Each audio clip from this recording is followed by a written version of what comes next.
Hello everyone, मैं देव कुमारी यादव आप सभी का फिर से स्वागत करती हूं आपके अपने चैनल सीजीजी के यादव में। तो आज हम विज्ञान से एमसीक्यूज प्रश्न लेकर आए हैं जो कि सभी एग्जाम के लिए इम्पॉर्टेंट है। ठीक है, तो चलिए पहला प्रश्न की ओर बढ़ते हैं। शरीर की सबसे बड़ी ग्रंथि कौन है? तो इसका सही आंसर हो जाएगा ऑप्शन ए, यकृत। ठीक है, चलिए अगले प्रश्न की ओर बढ़ते हैं। मनुष्य में मादा जनन अंग से किस हार्मोन का स्त्राव होता है? तो इसका सही आंसर हो जाएगा ऑप्शन सी, रिलैक्सिन। ठीक है, चलिए अगले प्रश्न की ओर बढ़ते हैं। मनुष्य में ऐच्छिक गतियों का नियंत्रण किसके द्वारा होता है? तो इसका सही आंसर हो जाएगा ऑप्शन सी, सेरिब्रम। ठीक है, मनुष्य में ऐच्छिक गतियों का नियंत्रण सेरिब्रम के द्वारा होता है। चलिए अगले प्रश्न की ओर बढ़ते हैं। शरीर का तापक्रम कहाँ नियंत्रित होता है? तो इसका सही आंसर हो जाएगा ऑप्शन बी, हाइपोथैलेमस। ठीक है, शरीर का तापक्रम हाइपोथैलेमस नियंत्रित होता है। चलिए अगले प्रश्न की ओर बढ़ते हैं। अमीबा में भोजन का अंतर्ग्रहण किसके द्वारा होता है? तो इसका सही आंसर हो जाएगा ऑप्शन ए, कूटपाद। ठीक है, अमीबा में भोजन का अंतर्ग्रहण कूटपाद के द्वारा होता है। चलिए अगले प्रश्न की ओर बढ़ते हैं। निम्न में कौन सा एंजाइम लार में पाया जाता है? तो इसका सही आंसर हो जाएगा option D, ptyalin. Ptyalin enzyme लार में पाया जाता है। ठीक है, चलिए अगले प्रश्न की ओर बढ़ते हैं। वह प्रक्रिया जिसके द्वारा मनुष्य श्वास ग्रहण करता है तथा छोड़ता है वह है? तो इसका सही आंसर हो जाएगा ऑप्शन बी, श्वासोच्छ्वास। ठीक है, चलिए अगले प्रश्न की ओर बढ़ते हैं। ऊर्जा उत्पादन के लिए कोशिका प्रायः किसका उपयोग करती है? तो इसका सही आंसर हो जाएगा ऑप्शन बी, ग्लूकोज। ठीक है, ऊर्जा उत्पादन के लिए कोशिका प्रायः ग्लूकोज का उपयोग करती है। ठीक है, चलिए अगला देखते हैं।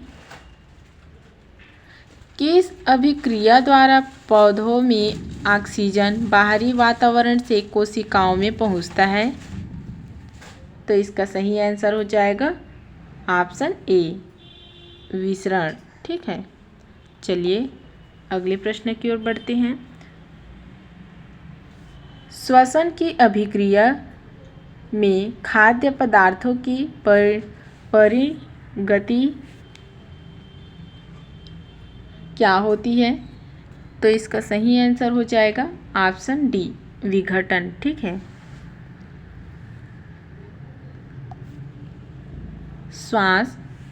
श्वसन की अभिक्रिया में खाद्य पदार्थों की परिणति विघटन द्वारा होती है। ठीक है, चलिए अगले प्रश्न की ओर बढ़ते हैं। खाद्य पदार्थों का पौधे में स्थानांतरण का मुख्य रूप कौन सा है? तो इसका सही आंसर हो जाएगा ऑप्शन डी, सुक्रोज। ठीक है, खाद्य पदार्थों का पौधे में स्थानांतरण का मुख्य रूप है तो सुक्रोज। चलिए अगला देखते हैं। एक स्वस्थ मनुष्य का रक्तचाप होता है? तो इसका सही आंसर हो जाएगा ऑप्शन बी, 120 से 80। ठीक है, एक स्वस्थ मनुष्य का रक्तचाप होता है 120 से 80। चलिए अगला देखते हैं। मनुष्य के मस्तिष्क की सबसे बाहरी झिल्ली है? तो इसका सही आंसर हो जाएगा ऑप्शन सी, ड्यूरामीटर। ठीक है, मनुष्य की मस्तिष्क की सबसे बाहरी झिल्ली ड्यूरामीटर है। चलिए अगला देखते हैं। मनुष्य के सूंघने की क्षमता को नियंत्रित करता है। तो इसका सही आंसर हो जाएगा ऑप्शन सी, घ्राणेंद्रिय पाली। चलिए अगला देखते हैं। मनुष्य में बुद्धि एवं चतुराई का केंद्र है। तो इसका सही आंसर हो जाएगा ऑप्शन सी, सेरिब्रम। ठीक है, चलिए अगला देखते हैं।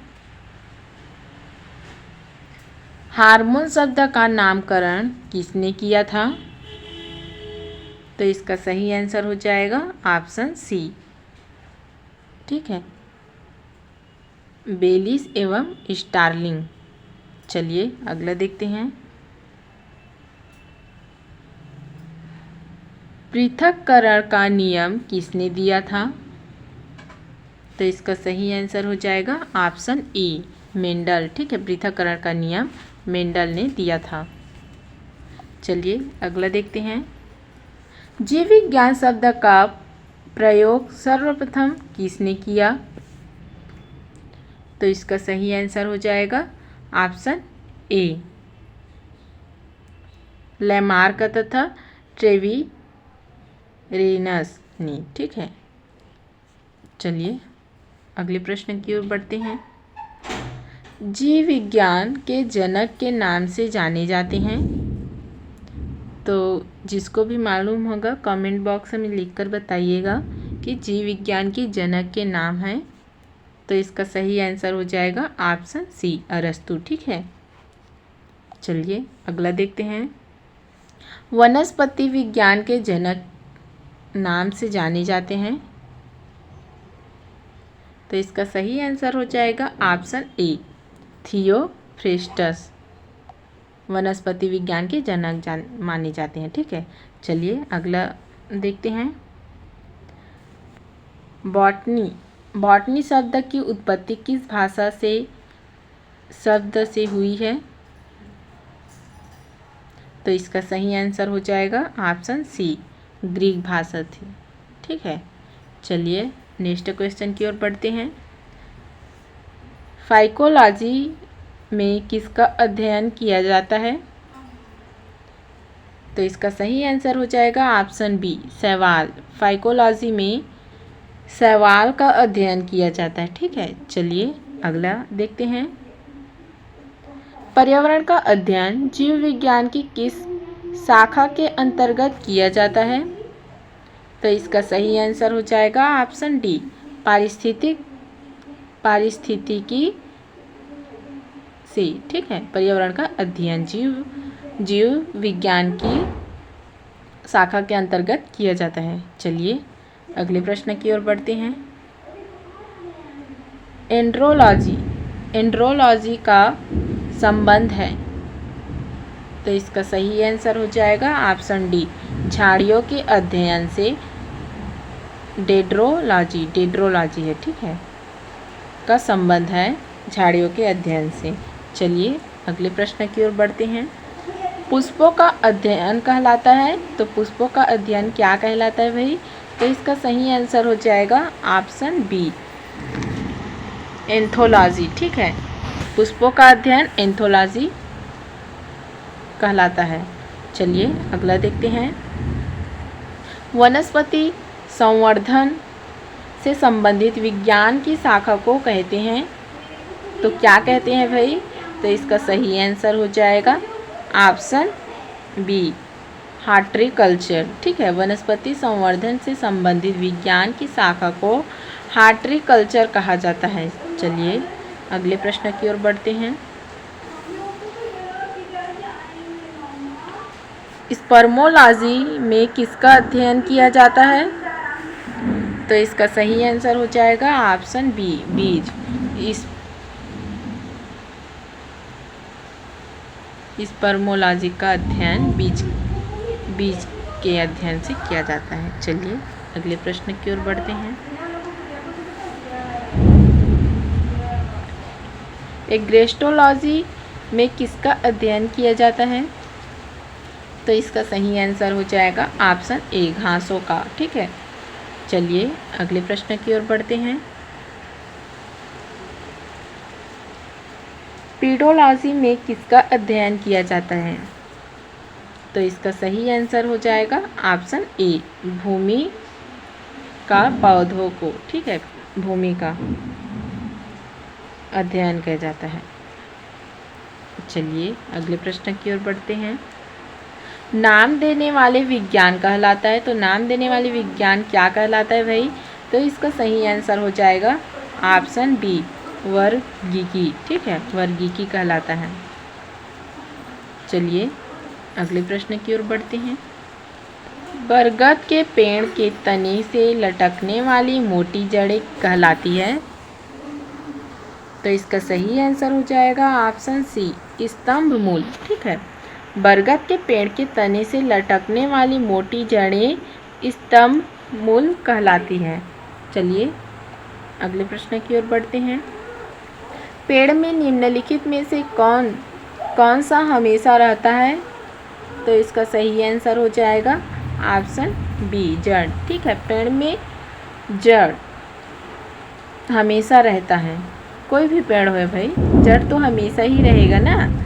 चलिए अगले प्रश्न की ओर बढ़ते हैं।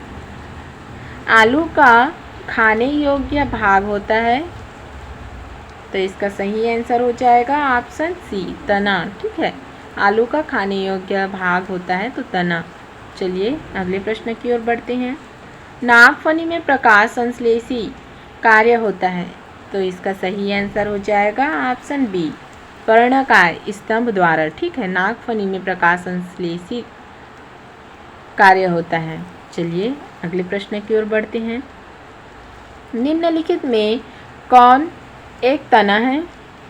तो इसका सही आंसर हो जाएगा ऑप्शन सी, आलू। ठीक है, आलू एक तना है। चलिए अगले प्रश्न की ओर बढ़ते हैं। आलू भूमिगत रूपांतरित तना होता है जिसे कहा जाता है, तो क्या कहा जाता है? तो इसका सही आंसर हो जाएगा ऑप्शन डी, कंद। ठीक है, आलू भूमिगत रूपांतरित तना होता है जिसे कंद कहा जाता है। चलिए अगले प्रश्न की ओर बढ़ते हैं। हल्दी के पौधों का खाने योग्य हिस्सा कौन सा है? तो इसका सही आंसर हो जाएगा ऑप्शन बी, प्रकंद। ठीक है, हल्दी के पौधे का खाने योग्य हिस्सा प्रकंद है। चलिए अगले प्रश्न की ओर बढ़ते हैं। अदरक क्या है? तो इसका सही आंसर हो जाएगा ऑप्शन ए, राइजोम। अदरक एक राइजोम है। चलिए अगले प्रश्न की ओर बढ़ते हैं। प्याज किसका परिवर्तित रूप है? तो इसका सही आंसर हो जाएगा ऑप्शन सी, तना। ठीक है, प्याज तना का परिवर्तित रूप है। चलिए अगले प्रश्न की ओर बढ़ते हैं। वे पौधे जिनमें कभी पुष्प नहीं बनते हैं क्या कहलाते हैं? तो इसका सही आंसर हो जाएगा ऑप्शन ए, क्रिप्टोगेम्स। ठीक है, चलिए अगले प्रश्न की ओर बढ़ते हैं। संसार का सबसे बड़ा पुष्प किसके द्वारा उत्पन्न होता है? तो इसका सही आंसर हो जाएगा ऑप्शन बी, रैफ्लेसिया द्वारा। ठीक है, संसार का सबसे बड़ा पुष्प रैफ्लेसिया द्वारा उत्पन्न होता है। चलिए अगले प्रश्न की ओर बढ़ते हैं। संसार का सबसे छोटा पुष्प कौन सा है? तो इसका सही आंसर हो जाएगा ऑप्शन बी, वुल्फिया संसार का सबसे छोटा पुष्प है। चलिए अगले प्रश्न की ओर बढ़ते हैं। जीवन चक्र की दृष्टि से पौधे का सबसे महत्वपूर्ण अंग कौन सा है? तो इसका सही आंसर हो जाएगा ऑप्शन सी, पुष्प। जीवन चक्र की दृष्टि से पौधे का सबसे महत्वपूर्ण अंग पुष्प है। चलिए अगले प्रश्न की ओर बढ़ते हैं। कौन एक जीवित जीवाश्म कहलाता है? तो इसका सही आंसर हो जाएगा ऑप्शन बी, जिंकगो। ठीक है, चलिए अगले प्रश्न की ओर बढ़ते हैं। दमा एवं खांसी, दमा एवं खांसी के रोगों में काम आने वाली औषधि इफ्रेडिन किससे प्राप्त की जाती है? तो इसका सही आंसर हो जाएगा ऑप्शन डी, इफेड्रा द्वारा प्राप्त की जाती है। ठीक है, चलिए अगले प्रश्न की ओर बढ़ते हैं। ऑक्सीजन है, तो ऑक्सीजन क्या है भाई? तो इसका सही आंसर हो जाएगा ऑप्शन सी, ऑक्सीजन एक एंजाइम है। ठीक है, चलिए अगले प्रश्न की ओर बढ़ते हैं। जैव प्रक्रम के अंतर्गत कौन आता है? तो इसका सही आंसर हो जाएगा ऑप्शन डी, सभी। पोषण, उत्सर्जन, श्वसन, ये सभी जैव प्रक्रम के अंतर्गत आता है। ठीक है, चलिए अगले प्रश्न की ओर बढ़ते हैं। गोबर छत्ता किसके अंतर्गत आता है?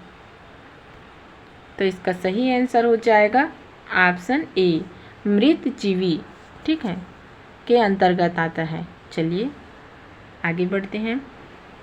वायुमंडल में सामान्यतः CO2 पाया जाता है, तो इसका सही आंसर हो जाएगा ऑप्शन डी, 0.03%। ठीक है, वायुमंडल में सामान्यतः CO2 पाया जाता है। चलिए इस वीडियो का आखिरी और लास्ट क्वेश्चन देखते हैं। छाया में पनपने वाले पौधे को क्या कहते हैं? तो इसका सही आंसर हो जाएगा ऑप्शन सी, सियोकाइटस। ठीक है, तो चलिए आज के वीडियो में बस इतना ही। अगले वीडियो के साथ जल्द मिलेंगे। अगर वीडियो अच्छी लगी हो तो लाइक और शेयर कर देना। वंदे मातरम।